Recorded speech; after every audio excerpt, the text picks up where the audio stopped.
Le damos la bienvenida en síntesis al licenciado César Amadeo Peralta, abogado, experto en derecho penal, fraudes bancarios, estafas, falsificaciones y delitos económicos. Bienvenido a síntesis, licenciado Peralta. Buen día, hermano, buen día para ustedes, para todo el que se encuentre en sus casas aún a esta hora, y que pasen feliz día. Amadeo es un penalista de fuste que se ha puesto de moda. Amadeo está de moda. Todos los procesos de fraude bancario importantes, el licenciado Amadeo Peralta ha estado participando. Primero porque conoce muy bien la materia y segundo porque obtiene buenos resultados. Doctor, ¿cómo van los casos que usted está manejando en este momento? El caso Peravia, el caso de otra financiera o una o dos financieras más que usted tiene a cargo por parte de clientes y víctimas. El caso Banco Peravia, de hecho, ha entrado en una etapa, se puede decir, interesante procesalmente, y es que dio un avance vertiginoso en cuanto al tiempo. Ya para el día 7 del mes de septiembre hay audiencia de fondo, es la quinta audiencia de fondo, y donde ya se están escuchando a los testigos a cargo del Ministerio Público. Ya la Fiscalía del Distrito presentó su acusación, también las autoridades monetarias y de igual modo los querellantes. En el caso mío yo represento querellantes, víctimas y afectados en el fraude. Pero los imputados no son los dominicanos, la familia Cerré. Esos son los imputados. ¿Y los venezolanos? Como dice la canción, ¿los venezolanos para cuándo? Los venezolanos para cuándo, las autoridades judiciales han tenido que tratar de agilizar los procesos de extradición en contra de Gabriel Jiménez Aray, que se encuentra en los Estados Unidos. José Luis Santoro y Daniel Morales Santoro será difícil que vengan a República Dominicana porque lograron escapar a Venezuela y el artículo 69 de la Constitución de Venezuela prohíbe la extradición de Venezuela. Pero yo lo que no acabo de entender, ¿cómo es posible que los principales imputados, los principales responsables del fraude, los que de verdad se llevaron el dinero del país, estén fuera del alcance de la justicia dominicana? Y que un grupo de personas, ese es mi criterio, usted me va a perdonar, y un grupo de personas de República Dominicana, yo no conozco los detalles del caso, pero conozco a la familia Cerré muy bien, a la cual le tengo, y no lo puedo negar, muchísimo aprecio. Y yo, Nelson Cerré y su familia, lo que lo conozco es como comerciantes de Baní que tenían el Banco de Desarrollo Peravia, que luego se convirtió en Banco de Ahorro y Crédito, siempre en el sector bancario, en el sector comercial, gente decente, gente correcta, que hicieron un negocio con estos venezolanos. Y estos venezolanos pretendieron robarse el dinero de los ahorrantes para pagar las acciones compradas a los mismos Cerré. Y yo no entiendo por qué los Cerré están involucrados.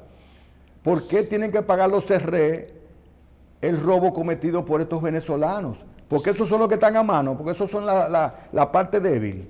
Sería bueno aprovechar la ocasión para exhortarle a toda la población dominicana a que haga hincapié cuando una persona es miembro del Consejo de Administración y del Consejo de Dirección de un banco o de una entidad que se ve involucrada en un fraude, son las personas que dirigen ese consejo los que van a resultar responsables.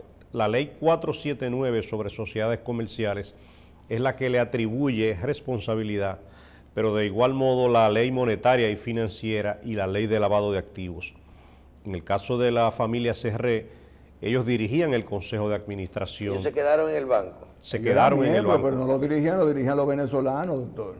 Los venezolanos en este caso se cuidaron de ser los principales accionistas, pero ni siquiera figuraban en el Consejo de Administración. De ahí que cuando se descubre el fraude ahí acontecido, ellos son los que nominalmente ante la ley figuran como responsables. José Luis Santoro, Gabriel Jiménez y Daniel Morales Santoro están siendo solicitados en extradición también para que respondan por sus hechos y por su responsabilidad. Cuando nosotros comenzamos a hablar del caso Banco Peravia, Las autoridades monetarias, financieras y judiciales se encontraban en ese momento durmiendo en un letargo y no pensaban que eso iba a ser de esa magnitud. Eso le permitió a José Luis Santoro escapar en tiempo oportuno e inclusive viajar a Panamá, Gabriel a Estados Unidos, y allí, de ahí no han vuelto. Si cuando digo aprovechar el momento para exhortarle a la población dominicana, cualquier persona que sea miembro del Consejo de Administración de una empresa de seguros, de bancos y de cualquier empresa que cometa un delito, debe saber... Que esté regulada por la ley monetaria y financiera. Esté regulada o no, simplemente basta con que la Cámara de Comercio certifique quién es el Consejo de Administración de una empresa y es X. responsable de los hechos. Y ese es el responsable de los delitos que se cometan ahí. Y un ejemplo sencillo, una empresa cualquiera que emita un cheque sin fondos y se le procese por estafa, por violación a la ley de cheques, se busca quién es el responsable. Aunque no haya firmado el cheque. Aún no haya firmado el cheque, es el responsable de esos delitos. Sí. Doctor, en un artículo suyo en Red de Noticias, podemos ver que usted habla de la creación de la Procuraduría Especializada en Persecución del Delito Financiero. Yo creo que esta es una figura que yo personalmente no conocía, y háblenos un poquito de qué es y quiénes hacen el esfuerzo para crearla. Aprovechando la ocasión, inclusive para externarle un saludo a Ariel Lara, director de Red de Noticias. El Procurador General de la República y la Fiscalía del Distrito, en la mano de Jenny Berenice Reynoso, junto con la Superintendencia de Bancos, crearon la Unidad de Persecución del Delito Financiero. Eso se creó hace varios meses y esa unidad funciona dentro de la sede de la Fiscalía del Distrito. Pero hemos visto cómo en los últimos tiempos el auge del delito financiero se ha ido incrementando, o mejor dicho, se ha ido judicializando, porque el delito y el fraude tributario y financiero siempre ha existido. Y de hecho, cuando nosotros hacemos una sumatoria y analizamos que van cerca de 10.000 millones de pesos en fraudes financieros y bancarios, es una suma respetada. 10.000 millones de pesos en los últimos años. En los últimos años. O sea, hemos dejado a Banintel fuera, que sobrepasó esos valores. Pero del mismo modo yo te puedo decir, han habido fraudes financieros que ni siquiera se encuentran contabilizados en un resumen que nosotros hicimos, pero que sí se encuentran judicializados, y no se encuentran contabilizados porque a veces son hasta de pocos montos. Yo estoy llevando casos de fraude donde hay envuelto 3 millones de pesos, en otro hay 12 millones de pesos que no se contemplaron ahí, pero el fraude existe. La captación de recursos para diferentes renglones de la economía, de una u otra manera se convierte en violación a la ley monetaria y financiera. Yo quiero preguntarle a Amadeo en ese punto. O sea, esas son las financieras, no, las entidades de intermediación financiera reguladas, autorizadas y reguladas. Corporaciones de crédito, bancos de ahorro y crédito, bancos múltiples, etc. Ahora bien, esas empresas inmobiliarias, normalmente son inmobiliarias, no sé por qué, o de cualquier otra naturaleza, que no están reguladas por la Superintendencia de Bancos porque no están constituidos como entidad de intermediación financiera, pero reciben fondos del público, captan dinero del público a cambio de una tasa de interés y prestan dinero a terceros, o sea, hacen intermediación financiera, y por ende no están, y además, como no están autorizadas, no están reguladas por la superintendencia. Cuando se comete un fraude por parte de estos individuos que hacen intermediación financiera ilegal, ¿a quién se acude? ¿A la superintendencia? ¿Al Banco Central? ¿O a la Fiscalía directamente? ¿O no es de por sí una violación a la ley monetaria la intermediación financiera, aún sin el fraude mismo? Te puedo confirmar que sí, pero cuando hay empresas inmobiliarias o constructoras de torres que, por ejemplo, se han dedicado a emitir una especie de certificados financieros, pero le llaman título valor, le llaman certificado de inversión, le llaman papel comercial. Todo eso son documentaciones ilegales. Y a través de la Superintendencia de Valores, una persona, por ejemplo, no puede emitir certificados de valores sin estar autorizado también por esa superintendencia. Ahí entran los fondos de inversión. Ahí entran los fondos de inversión, que eso debe tener autorización previa. Entonces, depende así mismo. O sea, el fondo de inversión no es ilegal per se, ni la emisión de títulos valores son ilegales per se. Son aquellas que se hacen al margen de la autorización de la Superintendencia de Valores. Exacto. De ahí que en cada delito financiero de esa índole siempre uno tiene que diferenciar a quién le atribuye competencia. Hay casos inclusive que sería hasta la Dirección General de Impuestos Internos quien tendría competencia. Amadeo, pues nosotros tenemos un caso de un abogado amigo de una institución que hace intermediación financiera que capta dinero del público y presta dinero al público. No está regulada por la Superintendencia de Banco. Y fue a la Superintendencia de Banco y la Superintendencia le dijo que no tiene que meterse en eso. Porque no es una entidad regulada.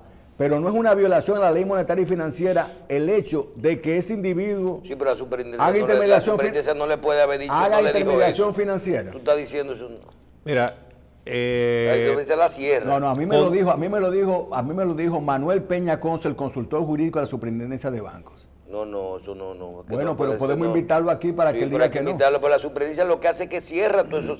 Desde que ellos identifican una gente con ese tipo de cosas, lo cierran. Bueno, pues esa es la función y lo han hecho varias veces ojalá ya. El consultor jurídico, que además fue un compañero de estudio del colegio nuestro, Manuel Peña Conce, muy preparado, venga al programa y le diga a la población que cuando alguien lo estafe, no sea una institución de intermediación financiera, puede ir a la Superintendencia de Banco para que la Superintendencia procese por violación de la ley monetaria y financiera a aquel que sin tener autorización ¿cómo lo hace? Yo no sé si lo hace. Inclusive yo recuerdo que escribí un artículo en la prensa que dice la importancia de la participación de la Superintendencia de Banco en los procesos de fraude financiero. Y ahí, en varios artículos, yo le aclaré a la Superintendencia la competencia que tiene para perseguir ese delito, aún la entidad no sea regulada. Mira que el superintendente de bancos, me doy fe, que el actual superintendente de bancos es un individuo que ha hecho un gran esfuerzo por la regulación y la supervisión del sistema monetario y financiero del país y de las entidades de intermediación financiera. Eso es innegable. Ahora bien, hay muchas víctimas que se sienten desprotegidas cuando no son entidades reguladas. Pero no se sienten protegidas cuando le están ofreciendo un 3% en la calle y después bueno.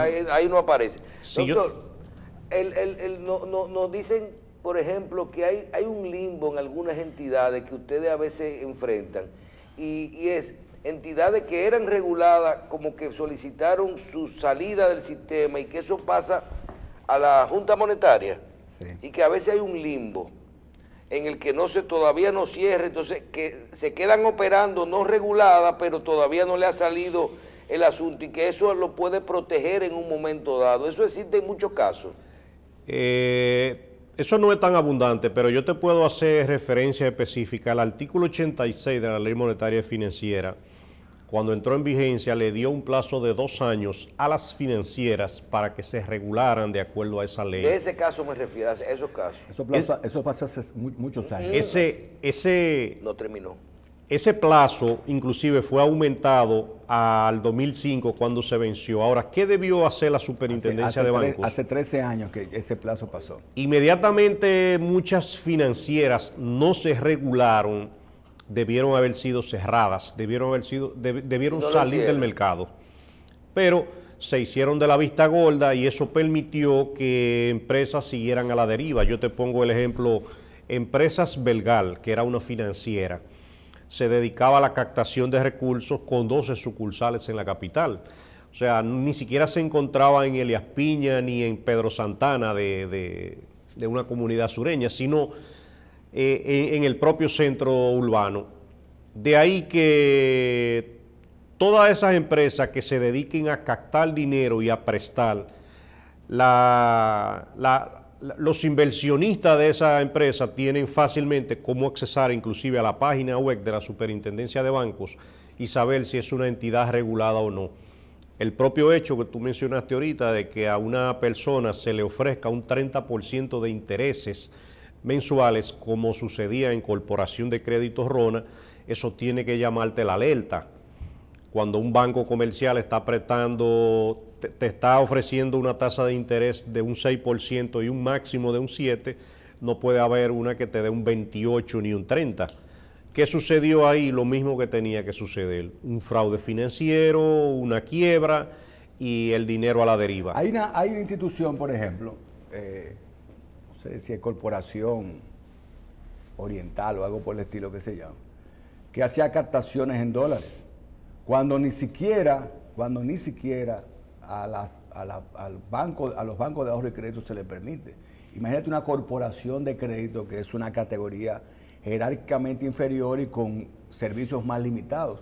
Hacía captación en dólares a través de un instrumento extrañísimo, era como una especie como de préstamo, pero eran captaciones en dólares. Evidentemente tú te refieres a Financiera Oriental y Corporación de Crédito Oriental. Sí, creo que es esa, sí.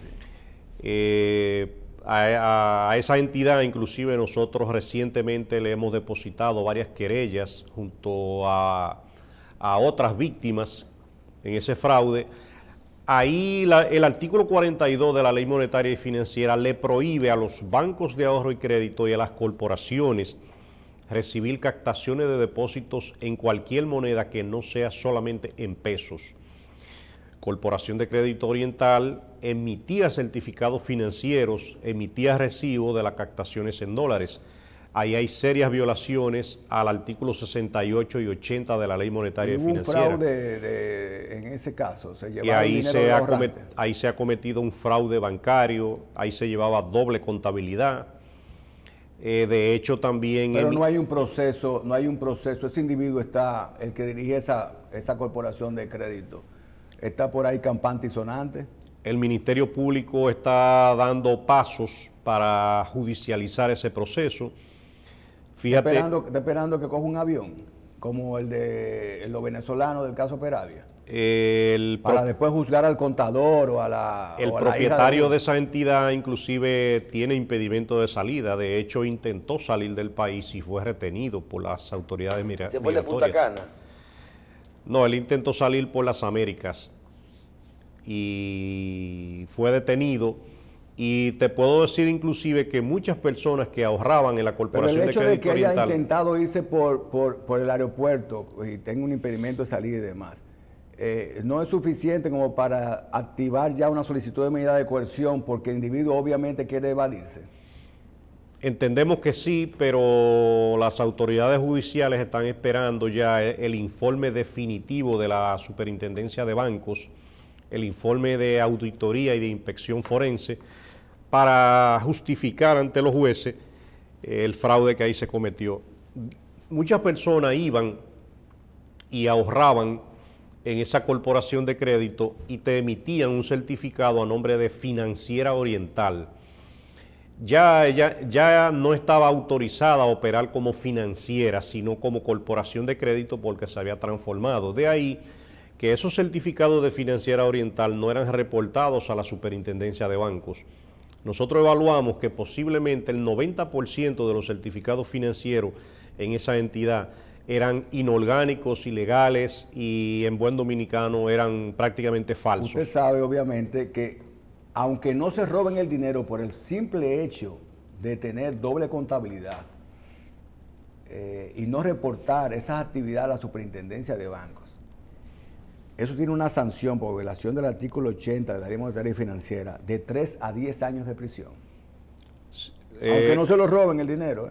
Exacto, inclusive eso conlleva multas para la entidad, pero de igual modo cuando eso tú lo combinas con la ley de lavado de activos, porque eso es una infracción muy grave, eso las penas se aumentan a un mínimo de 10 y a un máximo de 20 años. Cuando hay una doble años. contabilidad se asume como delito tributario, ¿verdad? ¿Perdón? Cuando hay doble contabilidad se asume como delito tributario. Sí, el artículo 68 y 80 de la Ley Monetaria y Financiera describe muchas tipologías dentro de una entidad bancaria y hay algunas que la definen como infracciones graves y muy graves. Y cuando tú te vas a la ley de lavado de activos, dice infracciones provenientes de infracciones graves.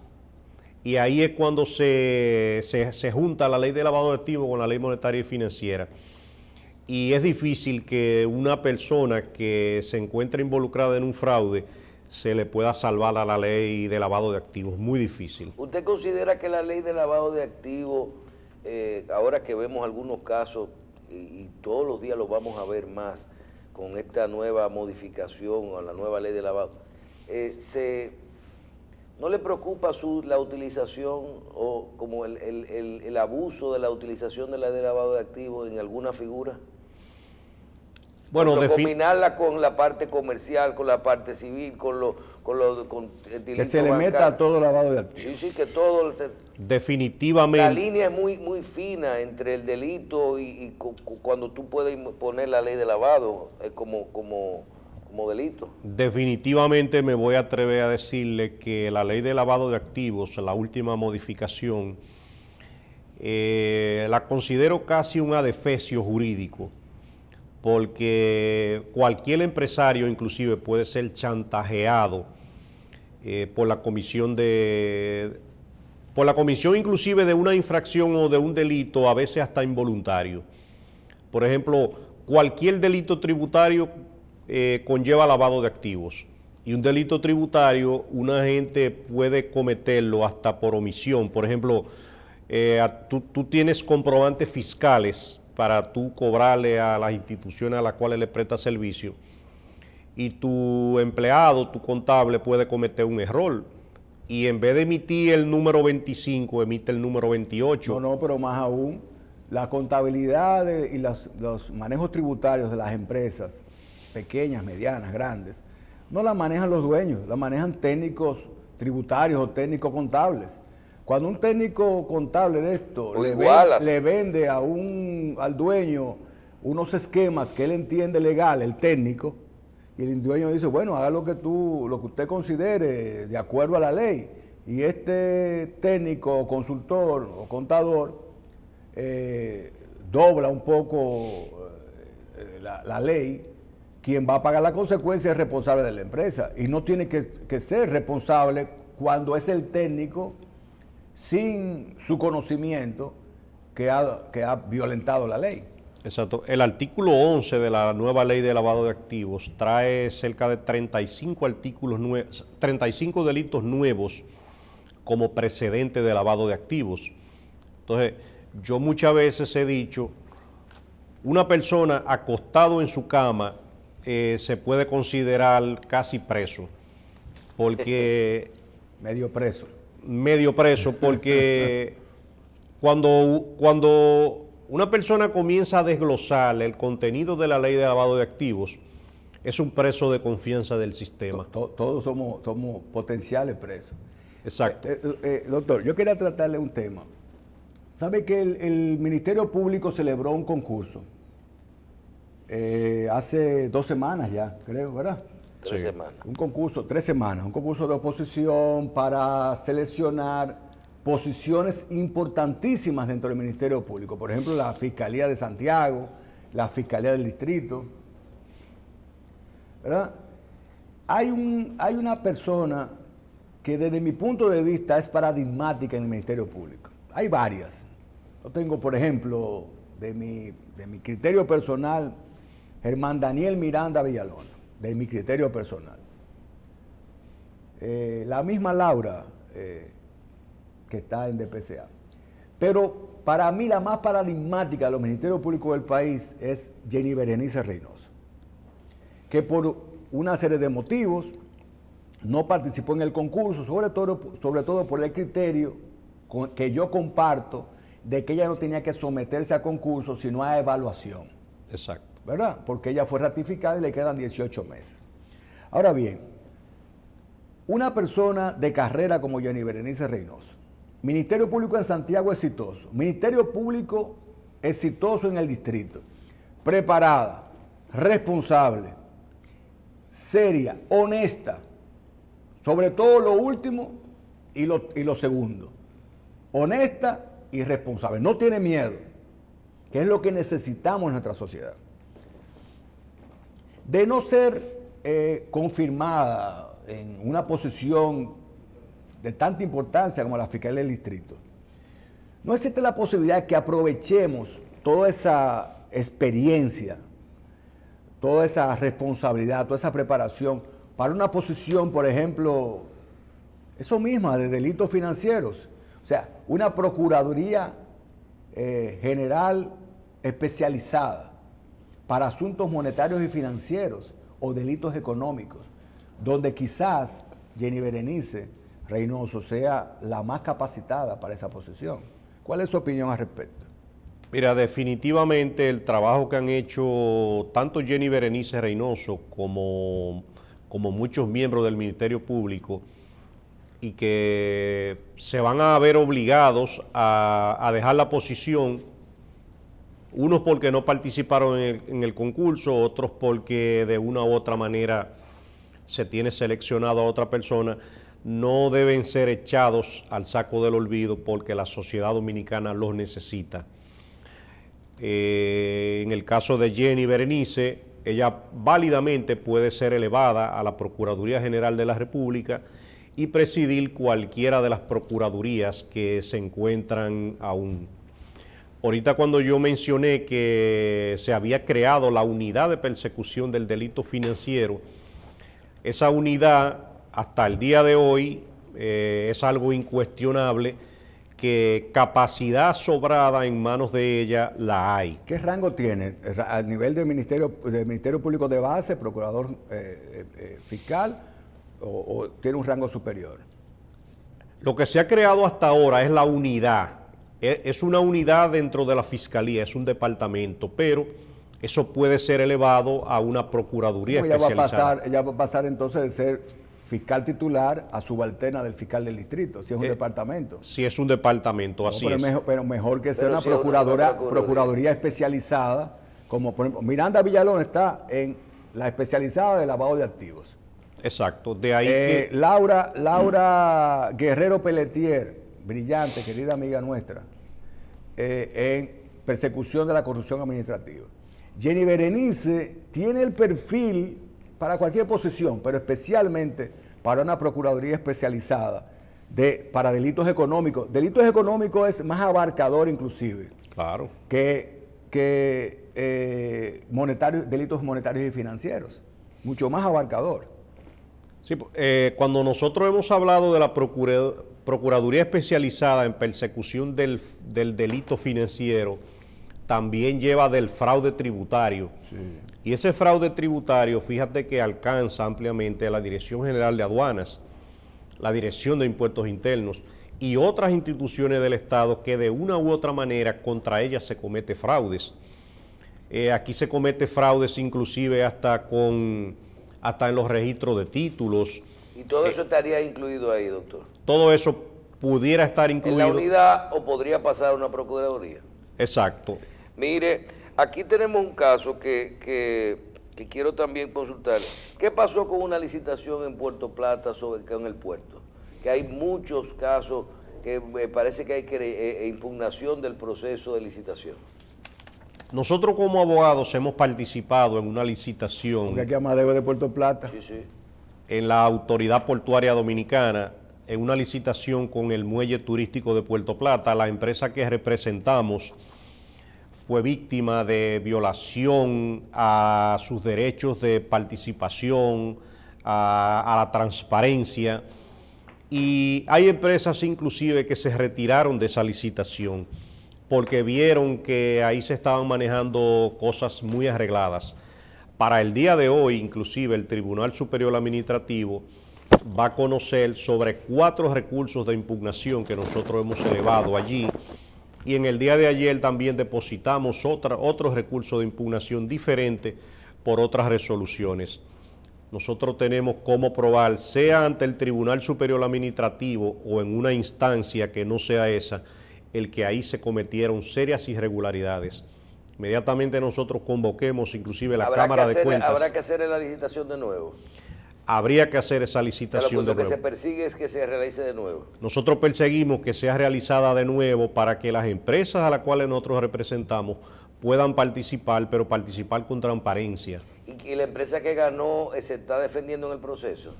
La empresa que ganó, inclusive, si se buscan los documentos societarios de cuándo fue constituida, se va a ver que no solamente fue de constitución reciente, sino que ahí establece ya con antelación para qué la van a constituir, que es para participar en una licitación del muelle. Cuando usted la lee se da cuenta de que eso venía arreglado. Por eso cuando nosotros estábamos participando en la licitación, inclusive solicitamos la extensión de un plazo, una prórroga para depósito de documentos porque nos fueron entregados tardes. Todo eso nos fue negado, de ahí es que algunas empresas se retiraron y nosotros notábamos esa sospecha de la empresa que iba a ganar porque usted se da cuenta de la línea y efectivamente todo iba hacia allá. Pero eso es muy raro en este país, que se sepa quién va a ganar ante una licitación. Eso es muy raro. Bueno, no está siendo tan raro porque ahí se dio lo que se esperaba. De ahí que yo vuelvo y te digo, si la Dirección de Compras y Contrataciones ni siquiera participó, ni aprobó, ni estuvo de acuerdo en esa licitación, pero de igual modo, si la Contraloría General de la República y la Cámara de Cuentas intervienen en supervisar eso, se van a dar cuenta de grandes hallazgos que van a conllevar su nulidad. ¿Eso es en el muelle, el puerto de...? En el nuevo muelle puerto turístico de Puerto Plata. De Puerto Plata. Es la concesión de la administración. ¿Ese que está dentro del pueblo? Ese está dentro del pueblo y ahí se va a construir el que la gane va a construir un muelle turístico. Ahí van inclusive a ser afectados muchas personas. ¿Es solo la construcción o también la administración posterior? No, claro, la administración. Bueno, conlleva la administración, pero es una concesión a 30 años que quien la va a construir es la empresa que la gane. De ahí, la empresa que nosotros representamos estaba ya evaluando el presupuesto que va a invertir de 5.000 millones de pesos. 100 millones de dólares. Exacto, en la construcción de ese muelle. Imagínese cuando te entregan el pliego de condiciones tarde, con muchas irregularidades y uno le pide, nosotros necesitamos 30 o 45 días para completar una documentación porque donde se van a invertir 5.000 millones de pesos, ¿cuál es la necesidad de andar a la carrera? Es como que un jugador va hacia el home a anotar y el árbitro le mete el pie. Exacto. ¿Qué te parece? Se la pone difícil para que el otro gane. Exactamente. Eso es lo que ahí ha sucedido. Bien. Doctor, muchísimas gracias. Yo creo que Michelle, podemos ver. Lo más importante antes de despedirnos es que construyan el muelle y el puerto. Nosotros estamos de acuerdo con su construcción. Lo importante es que lo construyan, o sea, no lo dejen de construir por apetencia entre empresarios y pleitos de intereses económicos, porque al final lo que necesitamos para Puerto Plata es ese muelle con todo lo que va a significar para el empleo y desarrollo. El otro funciona muy bien, el de Maimón, el de los running, ¿verdad? Sí, eso funciona a la perfección.